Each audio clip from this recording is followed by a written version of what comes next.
So Strive, thanks for making the time. For the last 30, 40 years, you've done an extraordinary range of things at the intersection of technology, transformational change in Africa, and in many other places too. Where does that come from? Well, why did you focus, your life's work at that intersection of technology and society in that way?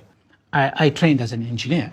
I was fortunate enough to, as we were finishing university, people like Bill Gates were beginning to work on microcomputers, and we were all, thinking, wow, this is it.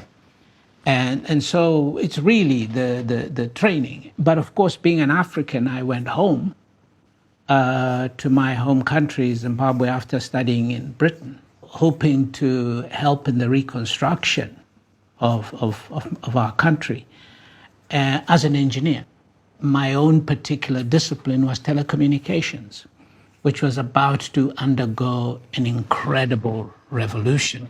You probably should describe this. What was the state of telecommunications in Zimbabwe at that time? Well, Zimbabwe was considered, James, believe it or not, to be one of the best in Africa at the time.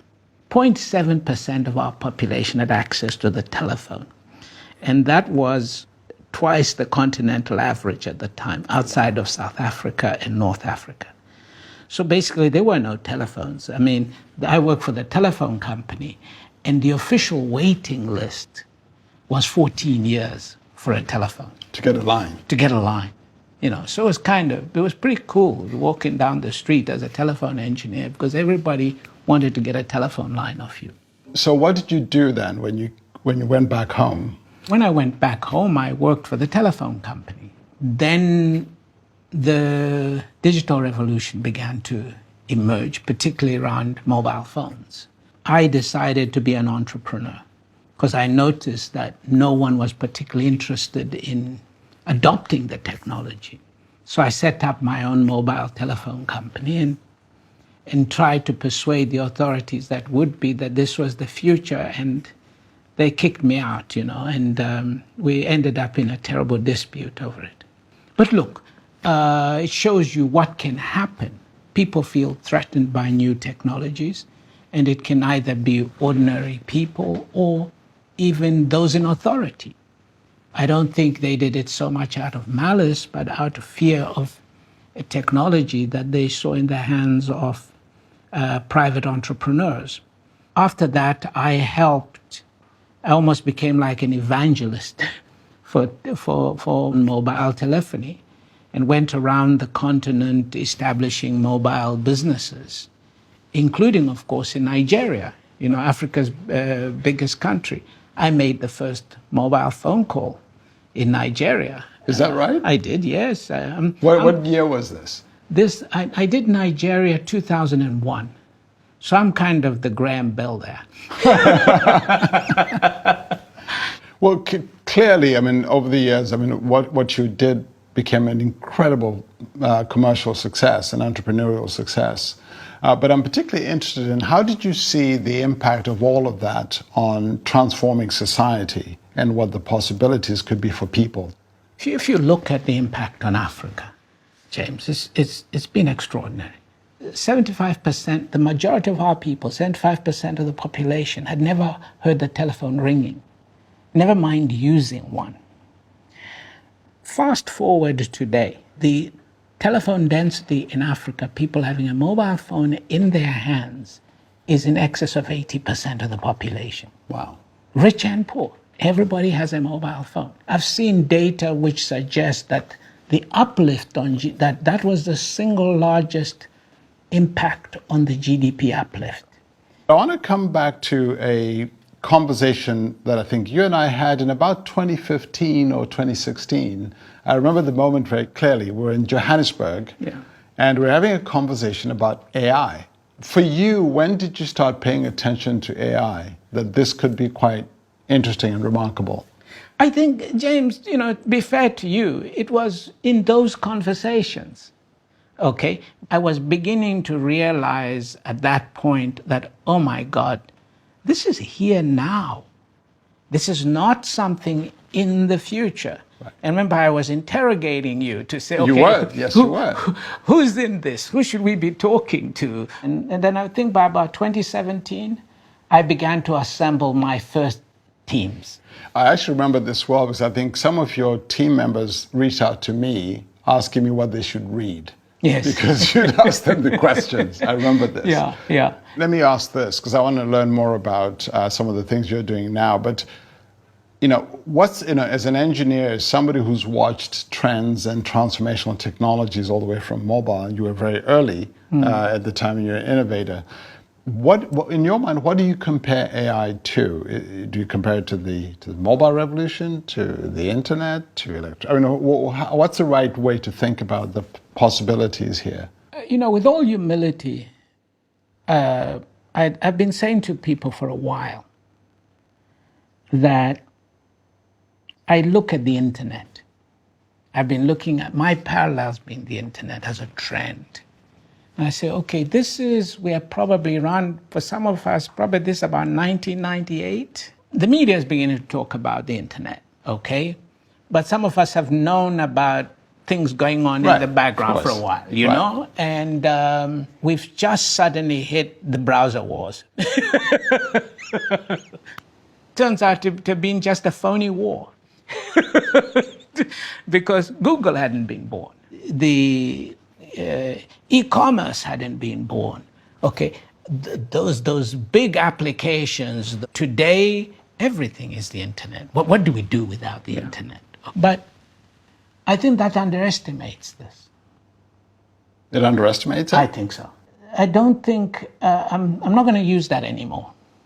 I'm not going to use the internet anymore. I'm going to start talking in terms of the Industrial Revolution. Okay? This is 1850, really, when you parallel with the Industrial Revolution. AI is as big as the Industrial Revolution in its impact. Where it compares with the internet is the speed. Because you and I know the Industrial Revolution took a long time to get going and really, but this is going to be 5-10 years. All that change compressed. Now it compares with the internet. Okay? What does it mean? If we were having this conversation on the eve of the Industrial Revolution, and you are saying, what does it mean to jobs, everything? What does it mean to the cotton industry? What does it mean to this? What did the Industrial Revolution? Well, this is that revolution. So let me ask you the following question. What are you most excited about, and what are you most anxious about? Look, as an entrepreneur, goodness me, this is as exciting as it gets. But I've heard genuine voices of concern from many of our own peers. And I share many of those concerns, much as a result of the fact that we just don't know enough about what it means, what's going to come out of it, what the potential is. So naturally, there are threats associated with this. And just like the Industrial Revolution that I compared us with, if they were industrialization left many behind, particularly in that transition. And the world went through major social and political change, governance change, revolutions, and one might say it played into some of the great wars that happened, and certainly the great divide that took place across the world for 70 years or so. Okay? So we have to be concerned, because we know what happened before, about how we manage and transition towards this. I also worry about the fact that if you take 5 people and you put them in the room and you say, what is AI? You're going to get 5 wildly different answers. That is dangerous. Right. Okay? Because you just need a very small problem to occur. And everybody will say, shut it down, when it would have been something that was not that serious an issue. So it is incumbent on us to make sure people fully understand what this is and what this isn't, and also admitting when we don't know, okay, and exercising the necessary caution and responsibility.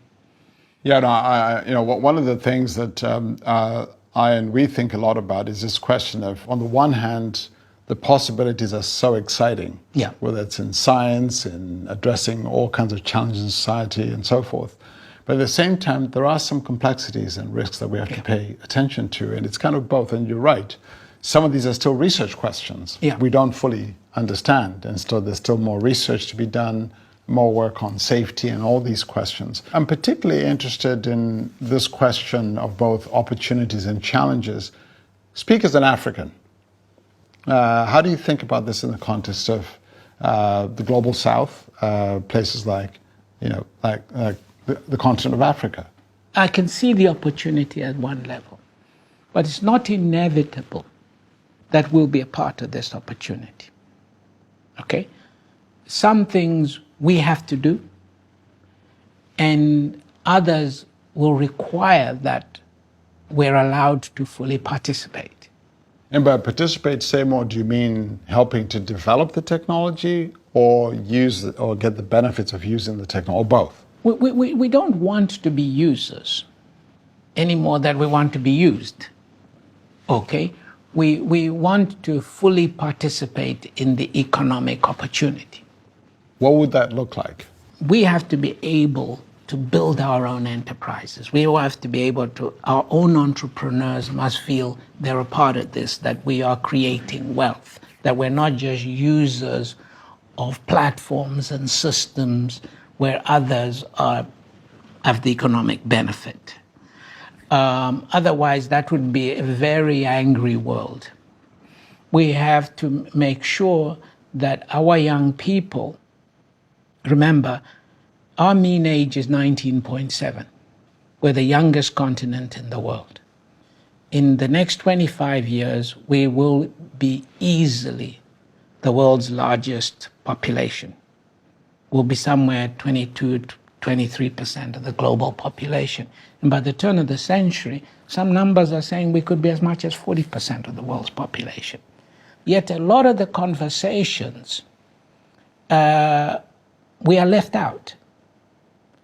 You can have a whole conversation and then somebody just has to say, okay, has somebody got to say something about Africa or not? That's a very dangerous place to be in because it creates resentment and suspicion. And so we need to make sure that Africa is participating in the conversation, and resources are being availed and opened up. We're seeing no investment at all with respect to AI. Coming into Africa, no one is interested really from outside. So the activities that is taking place is either taking place with well-established companies like ours, but certainly at the entrepreneurial level. Remember, the amount of foreign direct investment coming into Africa today is less than Singapore. More money comes into Africa from diaspora remittances, from Africans like you and I working outside, than is available as investment. Okay? So it's not that our people don't have ideas. There's no capital coming in to support those ideas. And so they feel left out. And the consequences will be we could face major challenges in creating employment opportunities that emerge from this. We have an education system that doesn't deliver on maths and science. Okay? We've got to invest heavily just in that basic maths and science for our people to fully participate in this extraordinary opportunity. If I think about some of the digital opportunities for Africa, one of the things that's made it difficult is the the broad-based infrastructure investment, not just compute for AI, but just infrastructure, period. And I know that's something you've been working on quite a bit, just even bandwidth. I mean, you've made investments into still telecommunications capacity. Say more about the kinds of things you'd like to see happen if Africa is going to fully participate. Yeah, so just talking of ourselves, James, in the last 15, 20 years, I pivoted away from investing in mobile phones. I have, people bring me mobile licenses. I said, thank you very much. I did that in 1995. Right. I'm not in that game. I'm building digital infrastructure to take us to the next level. So one of the things, if we're going to provide connectivity for things like 5G networks, high-speed broadband, one of the first things we needed to put in place was the plumbing, the fiber network. We've built one of the largest fiber networks in the world. It's almost on Cape to Cairo, almost. More than Cape to Cairo, because Cape to Cairo is 13,000 kilometers or something like this by fiber anyway. But we've built over 100,000 kilometers of fiber, connecting virtually all the countries together. And in those countries, wiring cities, connecting towns, connecting schools. We've got programs to connect schools to the internet, because we understand the need for that basic core infrastructure on which others will go on to build the services and the applications. We've focused on putting in data centers. We've been building data centers to enable people like Google to come in and build the service layers. So we've built in all the major cities now around the continent, and we've targeted to do about 25 major cities in the next 3 to 4 years. Wow. Building renewable energy systems to ensure that all this is in place, in the hope that if we build it, others will come in, the next generation, the young entrepreneurs, plus global partners, will see Africa as an easier place to invest and build on. So I have to tell you, I mean, it's been extraordinary seeing some of the incredible excitement and entrepreneurial energy and interest in AI on the continent. I remember I was in Rwanda last year and just seeing the excitement. We've opened up an AI research center in Ghana, for example, and this is actually doing, I think, extraordinary, groundbreaking research. And it's just incredible to see the energy. I mean, I'm struck by the fact that the growth of the developer ecosystem in Africa is actually quite phenomenal. Finding ways to have Africa, set up the right partnerships, collaborations to capture this opportunity is something we all have to work on. Again, I'm just curious. One of the tensions, of course, is when it comes to developing these systems, open source has been an incredible mechanism to get entrepreneurs, startups, innovators to build, tinker, develop amazing systems. And I'm curious what you think about that in terms of the possibility of harnessing the power of open innovation, open source collaborations, etc., as a way to get to AI opportunities and include everybody. Given the little that I know, and I'm humble enough to say I don't know enough about AI, and so I welcome, for instance, the initiative by the key industry leaders in the US, like Alphabet, to go and engage the government on how we regulate. Okay, because we have to be proactive, because we know what this could look like in the hands of bad actors. And bad actors have a way of spoiling things for everybody else. We just so I'm not yet in a place where I can say I comfortably support open source. We need to know a lot more. We need more people to step up on agreeing to frameworks for management and control of these things. Okay, so we need to give space to bring a sense of responsibility and understand what it would mean to go to open source. Yeah, and in fact, one of the things, at least the way we've been thinking about it a lot, and is this idea of we're trying to be both bold and responsible. Yeah. Because on the one hand, the opportunities are extraordinary, Yeah. but at the same time, the risks are quite real and the Yeah. complexities are quite real. But in fact, maybe the one thing to add to the idea of being bold and responsible is the idea that we should do this together. Yeah. It's going to take entrepreneurs, innovators, government, society thinking this through together I think, to get it right. How do you think AI, education will benefit from AI, and do you see a role in, that AI can play in advancing many of the goals that you have, that we have on education? There's a tool in our hands. It's up to us. Like I said, technology is amoral. We can do good things, we can do bad things. Here's a technology that could help us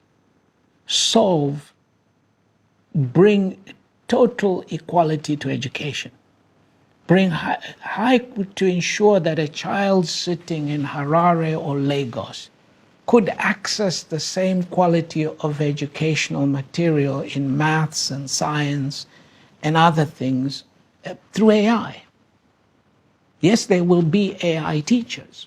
We're going to have to find a place where we can use this tool, because there are 60 million kids out of school, James, not in school at all. And that's what we've documented, okay? And half are in Africa. There is 400 million kids around the world who are in school, but not really. It's kind of a place you go hang around, okay? Because the teachers aren't there, the books aren't there, and so forth. Okay, so if we can get the connectivity in, deal with issues around data, make sure we can get to a place with AI where we could begin to use it as a tool to educate those guys. So for me, that glass is half full. Okay? I don't want to think about what an half-empty glass could look like. Right. If we don't address that, because the inequality would be amplified to a level that this would not be. Because remember, we also have other existential threats, such as climate. Climate change. I know that's another issue you're very concerned about. So, James, you've been like a prophet of this for the last 25 years, but what are you excited about now that it's arrived? Oh, boy. Gosh, there's a lot that I'm very excited about. So, gosh. First, I'm very excited about the possibilities for this being a helpful assistive technology for people everywhere. And I mean people everywhere. So the kid in Mbare in Zimbabwe who doesn't know how to code but has an idea, this could actually help them. So, and you talked about the farmer. So the assistive possibility to enable people who don't have access to things to be able to do remarkable things, almost as a superpower. Yeah. I'm very excited about that. I'm also excited about the intersection of AI and science. I mean, there's so many scientific areas where we now are able to apply AI to make breakthrough progress. You look at the life sciences, you look at physics, you look at mathematics, you look at materials research and so forth. So the possibilities in science, I think, are breathtaking. But I also would say I'm excited about the possibility of this technology helping people right now. Right? I think about, we talked about climate and sustainability, the fact that now we can use these technologies to understand wildfires better, to predict where floods are going to be, to help people, to give access, people to help people understand all kinds of day-to-day challenges. So I'm excited about all of that. I am excited also about the possibility that we may actually get this right. But I think getting it right isn't just getting all this amazingly wonderful stuff, but it's also addressing some of the complexities and risks that you talked about. I think those are going to take real work and effort to get those right. So we have to work on all of these things at the same time. But boy, there's a lot I'm very excited about. Absolutely. Thanks, Rive. This was great. Oh, great.